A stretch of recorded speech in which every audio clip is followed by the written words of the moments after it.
हरिओम आत्मीय भक्तजनों, सप्रेम जय श्री हरि। आज आइए गीता वाणी की 125वीं कड़ी में हम देने जा रहे हैं। नरक के द्वार हैं काम, क्रोध और लोभ। गीता में भगवान श्री कृष्ण जी कहते हैं अर्जुन से, त्रिविधम नरसेदम द्वारम नासन्नमात्मना कामम क्रोध तथा लोभ तस्मात्रे त्यजेत। शब्द विग्रह इस प्रकार से, त्रिविधम नरकस्य इदम द्वारम नाश आत्मनः काम क्रोध तथा लोभ तस्मात् एतत् त्रयम् त्यजेत। शब्दार्थ इस प्रकार से, काम यानी काम, क्रोध क्रोध, तथा लोभ ए इदम तीन प्रकार के यानी त्रिविधम नरक के, नरकस्य द्वारम यानी द्वार, आत्मा का यानी आत्मनः नाश करने वाले अर्थात उसको अधोगति में, नीचे की गतियों में ले जाने वाले, नाशनम अतएव इन तस्मात् इन एतत् यानी तीनों को त्रयम् त्याग देना चाहिए, त्यज।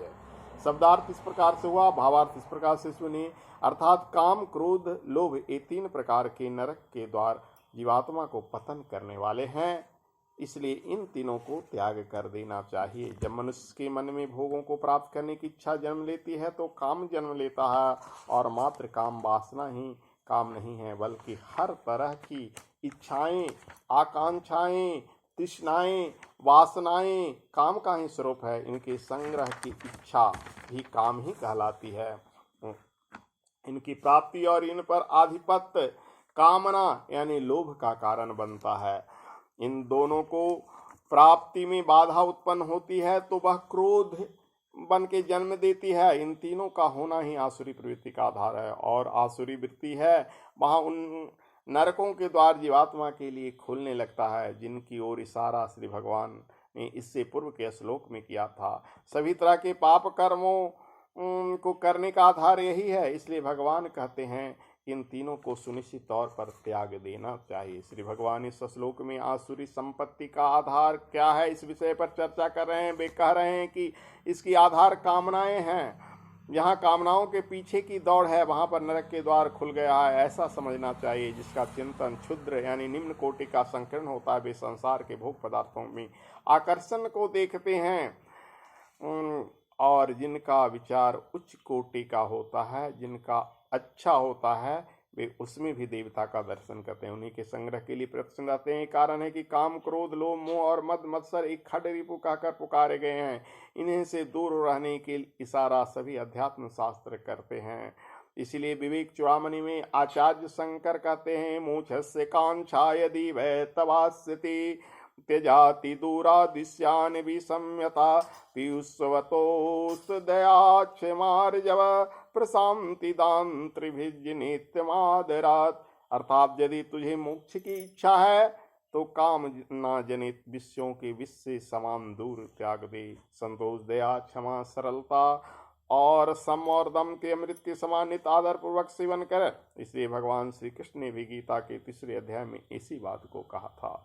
जब अर्जुन 3:66 में श्री भगवान से पूछता है कि यह मनुष्य न चाहते हुए भी जबरदस्ती लगाए हुए इस तरह किससे प्रेरित होकर पाप का आचरण करता है, तो भगवान उसे उत्तर देते हैं। 3:37 वाले श्लोक में यह कहते हैं,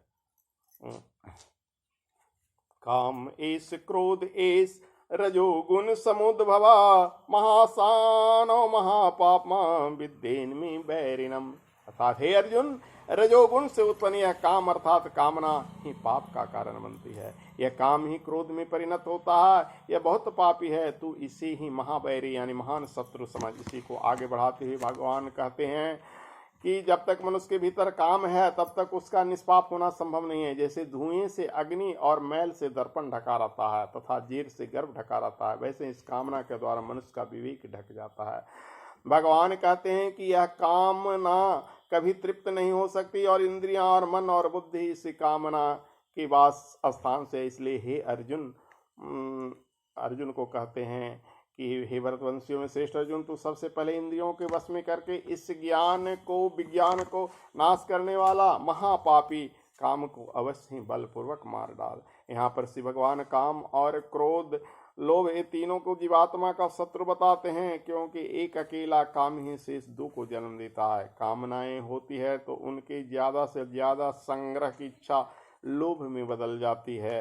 प्रचलित लोक कथा के अनुसार फिर व्यक्ति 99 के फेरे में पड़ जाता है, और जब कामनाएं तृप्त नहीं होती तो फिर तृप्त नहीं हो पाती है तो फिर व्यक्ति के मन में क्रोध जन्म लेता है। इसलिए भगवान दूसरे अध्याय में भी कह रहे हैं कि कामना क्रोध को जन्म देती है, क्रोध समोह को जन्म देती है। जब ये सब आ जाए तो व्यक्ति पूर्ण रूपेण आसुरी वृत्तियों से घिर जाता है और पतन के द्वारा उसके द्वार खुल जाते हैं। यही कारण है कि भगवान कहते हैं कि तीनों नाशमात्मना, यानी जीवात्मा को नाश करने वाला है, तो नरकों के द्वार मानकर इनका त्याग कर देना चाहिए। जय श्री हरि। हरि ओम।